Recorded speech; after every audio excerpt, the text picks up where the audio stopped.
शिवजन्मापूर्वीचा महाराष्ट्र. शिवाजी महाराज थोर पुरुष होते. आपण दर साल त्यांची जयंती मोठ्या समारंभाने आणि आदराने साजरी करतो. तुम्ही मुले तर त्या दिवशी किती आनंदात असता. महाराजांवर सुंदर सुंदर गाणी म्हणता, पोवाडे म्हणता, त्यांच्या तसबिरीला हार घालता.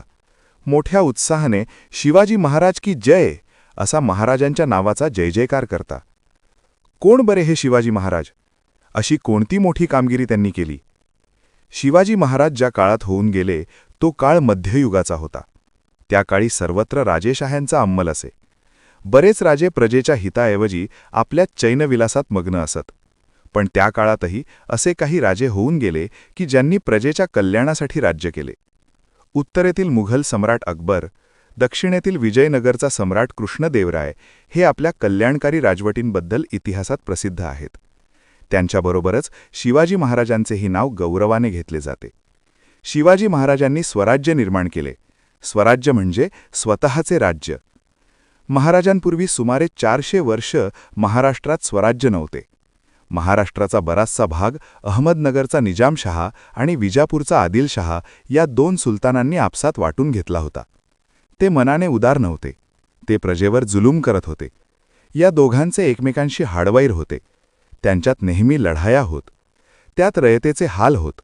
रयत सुखी नव्हती. उघड उघड उत्सव करणे, पूजा करणे धोक्याचे झाले होते. रयतेला पोटभर अन्न मिळत नव्हते. राहायला सुरक्षित निवाराही नव्हता. सगळीकडे अन्याय माजला होता. महाराष्ट्रात ठिकठिकाणी देशमुख, देशपांडे इत्यादी वतनदार होते.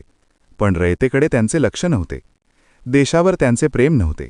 प्रेम होते फक्त वतनावर, जहागिरीवर. वतनासाठी ते एकमेकांशी भांडत, आपापसात लढत. त्यात रयतेचे खूप हाल होत. या साऱ्या गोष्टींमुळे रयत त्रासून गेली होती. सगळीकडे अंधाधुंदी माजली होती. शिवाजी महाराजांनी हे सारे पाहिले. रयतेला सुखी करण्यासाठी स्वराज्य स्थापनेचे पवित्र कार्य त्यांनी हाती घेतले. भांडखोर वतनदारांना त्यांनी वठणीवर आणले. स्वराज्याच्या कामी त्यांचा उपयोग करून घेतला. तसेच रयतेवर अन्याय करणाऱ्या सत्तांशी शिवाजी महाराजांनी झुंज दिली. जुलमी राजवटींचा पराभव केला. न्यायाचे हिंदवी स्वराज्य त्यांनी स्थापन केले. हे स्वराज्य सर्व जातीधर्माच्या लोकांचे होते. स्वराज्यात कोणताही भेदभाव नव्हता. शिवाजी महाराजांनी स्वराज्यात हिंदू, मुसलमान असा कोणताच भेदभाव केला नाही. सर्व धर्मातील साधू संतांचा त्यांनी सन्मान केला. अशी ही महाराजांची थोर कामगिरी पाहिली की आपल्याला प्रेरणा मिळते, स्फूर्ती मिळते. शिवाजी महाराजांपूर्वी सुमारे 300-400 वर्ष महाराष्ट्रामध्ये अनेक संत होऊन गेले. त्यांनी केलेल्या कामगिरीचा शिवाजी महाराजांना स्वराज्य स्थापनेच्या कामी उपयोग झाला. संतांची ती कामगिरी आपण पुढील पाठात पाहू.